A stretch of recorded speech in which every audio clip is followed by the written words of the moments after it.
क्या कर रहे हैं आप? पीछे हटें।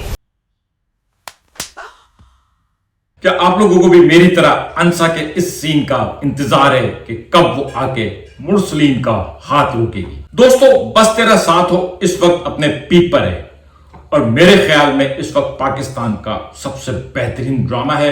आपकी राय इससे थोड़ी मुख्तलिफ हो सकती है, मैं इत्तेफाक करूंगा, लेकिन मेरी नजर में ये इस वक्त सबसे बेस्ट है। और फेसबुक पे एक साहब का मैंने रिव्यू देखा जिसपे उन्होंने इस ड्रामे को फिल्म बेटा और किशन कन्हैया की नकल करार दिया। तो दोस्तों, मैं इस बात को भी रद्द करूंगा। क्यों ये ड्रामा बेटा और किशन कन्हैया की नकल नहीं है, ये मैं आप लोगों को जरूर बताऊंगा। आइए बस तेरा साथों की किस नंबर 13, 14, 15, 16 और प्रोमो 17 पे बात करते हैं। अगर आपने अब तक मेरा चैनल सब्सक्राइब नहीं किया है तो प्लीज मेरा चैनल सब्सक्राइब करें और बेल आइकन प्रेस करें।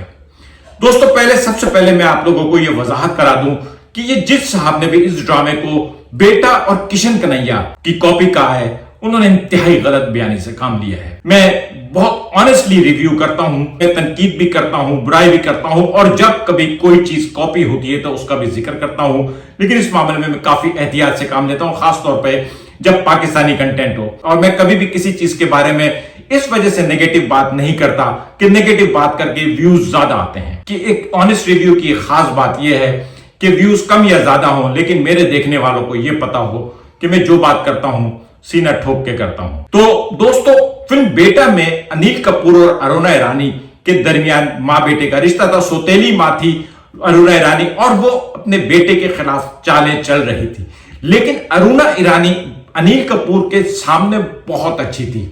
वो उसके पीछे उससे दुश्मनी कर रही थी, उसके मुंह पे बहुत अच्छी थी। और दूसरी तरफ अनिल कपूर बेवकूफ और सीधा बना हुआ था और वो उसकी मोहब्बत को सच समझ के वो उससे मोहब्बत कर रहा था। वहां पे जो एंगल था वो मोहब्बत का था, मुनाफकत का था। अरुणा ईरानी फेस पे बहुत मोहब्बत करती थी अनिल कपूर से, सगी मां की तरह ही उसको चाहने की कोशिश करती थी। बिहाइंड द सीन उसके खिलाफ कार्रवाइयां कर रही थी।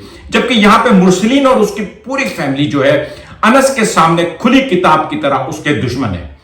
वो जो कुछ भी अनस के साथ करते हैं वो खुलेआम करते हैं। तो वो कितने बुरे हैं या कितने भी बुरे हैं, जितने बुरे वो हमें नजर आते हैं, उतने ही बुरे वो अनस को भी नजर आते हैं। ऐसा नहीं है कि हमें बुरे नजर आ रहे हो और अनस के साथ वो अच्छे बने हो। इवन के शायान ने तो ये भी एडमिट कर लिया कि वो एआई वीडियो उसने बनाई है। और अनस जो है वो सीधा नहीं है, बल्कि अनस जो है वो एक डिप्रेस लड़का है। अगर आप बार बार देखें जो उसका बैकग्राउंड दिखाया जाता है, वो एक ऐसे बच्चे का रोल कर रहा है जो 8-9 साल की उम्र में आया और बचपन से उसको दबा के रखा गया है। और अब वो बड़ा हो गया है, लेकिन उसके बावजूद जो है ना, उसके दिमाग पे उस चीज का असर है और वो अभी उस ट्रॉमा से निकल नहीं पाया है। ना वो बेवकूफ है और ना ही वो बुज़दिल है। वो इस चीज का लिहाज करता है कि उन लोगों ने उसको आसरा दिया, उन लोगों ने उसको छत दी और उन लोगों ने उसको रहने को जगह दी। वो इस एहसान के बोझ तले जी रहा है, लेकिन इसका मतलब ये नहीं है कि वो बेवकूफ है। आइए किशन कन्हैया को भी डिस्कस कर लेते हैं। किशन कन्हैया में जाहिर है, किशन कन्हैया की अगर बात की जाए तो किशन कन्हैया कोई अकेली फिल्म नहीं है। चाहे राम श्याम हो, चाहे सीता गीता हो, किशन कन्हैया हो या जुड़वा हो, ये सारी फिल्में तकरीबन एक ही हैं, जिसमें 2 भाई होते हैं। एक जो है वो जालिम के हाथ में चढ़ जाता है जहां पर उसमें जुल्म हो रहा होता है। अंजू मंजू चालबाज श्रीदेवी की, वो भी इसी तरह की थी। एक बड़ा फिक्स फार्मूला है जुड़वा बच्चों का। वो जुल्म सह रहा होता है और फिर दूसरा जाता है और उसको जुल्म से बाहर निकालता है। यहां पे ऐसा भी नहीं है। अगर आप माधुरी दीक्षित के रोल को बेटा की वजह से ले रहे हैं, अंसा के किरदार को, तो अंसा इन लोगों को पहले से ही जानती है। अंसा इन लोगों के खिलाफ, अंसा को इन लोगों के बारे में पता है। ऐसा नहीं है कि अंसा को यहां पे आके पता चलेगा। यहां पे सब कुछ खुली किताब की तरह है। इसलिए इस प्लॉट को सिर्फ इस वजह से कि वो लोग अनस के साथ बुरा कर रहे हैं, आप इसको फिल्म बेटा से मिला रहे हैं, मेरे ख्याल में ये ज्यादती होगी। अब जाहिर है प्रोमो 17 आ चुका है और हम सबको इंतजार है अंसा किस वक्त मुरसलीन के सामने आके खड़ी होगी, क्योंकि ये ड्रामा हर बार एक ऐसे मोड पे खत्म होता है कि फिर हमें इंतजार रहता है। पहले दादा ने जायदाद के नाम करने का ऐलान किया और हम सब परेशान कि अब दादा किस तरह से जायदाद नाम करेंगे कि नहीं करेंगे। फिर अंसा कबूल है के ऊपर ड्रामा रोक दिया गया और उसके बाद अब एक बार फिर सब कुछ अच्छा चल रहा है, लेकिन हमें पता है कि कहीं कोई नई खिचड़ी पक रही है। अब जो खिचड़ी पकेगी उसकी हंडिया चौराहे पे फटेगी। थोड़ी बातें किस नंबर 13 और 14 की कर लेते हैं। दादा کہ اس میں دادا کا جو رول ہے، دادا نے بہترین کام کیا، انس کے نام گھر ادا کر دیا ہے۔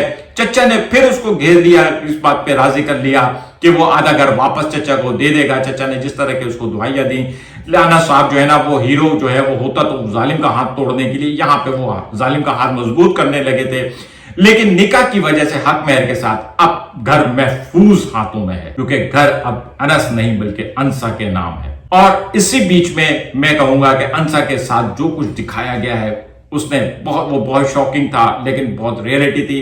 مسجد والا سین بہت خوبصورت تھا، امام سے باتیں کرنے سے لے کے فرحان سعید کا آنا، پھر نکاح کی تقریب، پھر نکاح کے اندر حق مہر، بہت اچھے طریقے سے اس کو دکھایا گیا ہے۔ اور شکر ہے کہ غیر ضروری فضول خرچوں کے بجائے یہ دکھایا گیا ہے کہ شادی اس طرح سے مسجد میں بھی ہو سکتی ہے، اس کے لیے ہیڈس آف۔ اور اب انسا آ گئی ہے، ابھی تو انسا آئی ہے، ابھی تو وہ اس گھر کو سمجھنے کی کوشش کر رہی ہے، ابھی تو وہ اس رشتے کو ایکسپٹ کرنے کی کوشش کر رہی ہے، اور یہی وجہ ہے کہ اس نے انس کو پہلے دن جو ہے اپنے کمرے سے باہر نکال دیا تھا۔ تو یہاں یہ بہت نیچرل ہے، کیونکہ انہوں نے ان کی شادی کوئی پلان نہیں تھی، کوئی بہت پہلے سے طے نہیں تھی، بلکہ یہ حادثاتی طور پر سڈن ہوئی ہے۔ ادھر فرحان سعید نے کہا، ادھر اس نے بہرحال مجبوراً ہاں کی، اور اب وہ آ گئی ہے۔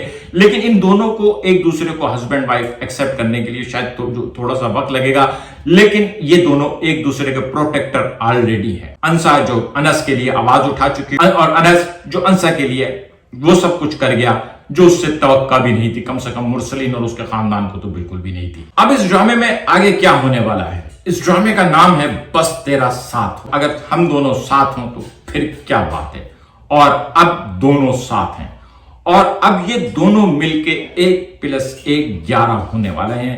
ثنا جاوید کا رول آلریڈی بہت آؤٹ اسپوکن اور بولڈ لڑکی کا، جبکہ اس کے برعکس انس جو ہے وہ بہت ہی دبا ہوا ہے، لیکن بہرحال انس بہت مضبوط اور تگڑا ہٹا کٹا جوان ہے، اور جب وہ اسٹینڈ لے گا تو وہ ہاتھ توڑ سکتا ہے۔ اور اب یہ دونوں جب مل کے کھڑے ہوں گے، یقیناً انس کو کھڑا ہونا پڑے گا انسا کے لیے۔ انسا نے اس کو کیوں دے دیا ہے کہ اسے بزدل مرد پسند نہیں ہے، اور انس نے انسا کو کہہ دیا ہے کہ میں نے تمہیں نہیں روکا ہے۔ اس کا مطلب ہے کہ اس نے کہہ دیا ہے کہ اگر وہ تمہیں کچھ کہتے ہیں تو تم جواب دو۔ حالانکہ انسا کو یہ بات اچھی نہیں لگی، اس کا خیال ہے کہ انس کو ہی جواب دینا چاہیے، لیکن انس کو اس پوائنٹ تک آنے کے لیے شاید تھوڑا سا اور وقت لگے۔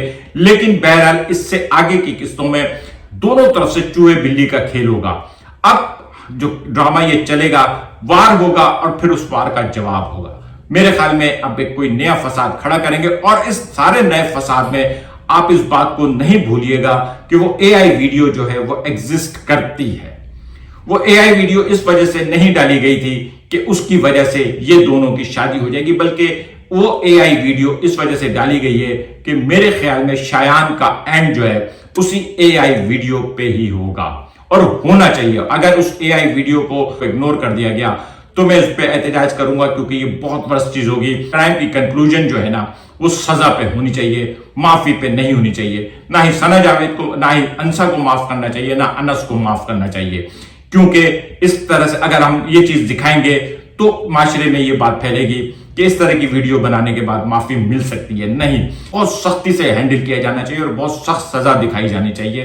یہ میرے خیال میں یہ بہت ضروری پوائنٹ ہے۔ بہت سارے لوگوں کو لگ رہا ہے کہ شایان شاید کوئی بہت بڑی کارروائی کرنے کے چکر میں ہے۔ دیکھیں، وہ اپنی حد سے گزر چکا ہے، اور اب جو وہ باؤنڈری ہے پاکستانی ڈرامے کے لحاظ سے لوگ جو باتیں کر رہے ہیں، مجھے نہیں لگتا کہ ایسا ہوگا، اور اگر ایسا ہوا بھی، اگر شایان نے انسا کے ساتھ کچھ بھی کیا تو پھر یہ ڈرامہ جو ہے نا ایک کرائم تھرلر بن جائے گا، کیونکہ انس جو ہے نا وہ شایان کو نہیں چھوڑے گا۔ اگر انس اور انسا کے درمیان میں کوئی درار ڈالنے کی کوشش کی گئی تو ڈرامے میں اس کا دروازہ بند ہو گیا ہے، کیونکہ اگر انس اور انسا کی طلاق کرا دی گئی تو حق مہر میں گھر آٹومیٹکلی انسا کے پاس چلا جائے گا، اور اس وقت سب سے بڑا ٹارگٹ جو ہے وہ آدھی جائیداد ہے۔ تو اس کا مطلب یہ ہے کہ مرسلین کی فیملی اب اس وقت بیک ٹو پہ ہے، وہ اس شادی کو پروٹیکٹ کریں گے، کیونکہ اگر انہوں نے ان کے درمیان غلط فہمی پیدا کرنے کی کوشش کی تو ظاہر ہے گھر چلا جائے گا۔ اور اگر انہوں نے انس کو یہ کہا کہ انسا سے کہو کہ وہ گھر واپس کر دے، تو میرے خیال میں انسا نہیں کرے گی۔ یہاں پہ بھی اگر غلط فہمی ہوتی ہے تو بھی یہ ڈرامہ صحیح نہیں ہے، لیکن مجھے لگ رہا ہے کہ اس ڈرامے میں آگے بہت مزہ آنے والا ہے۔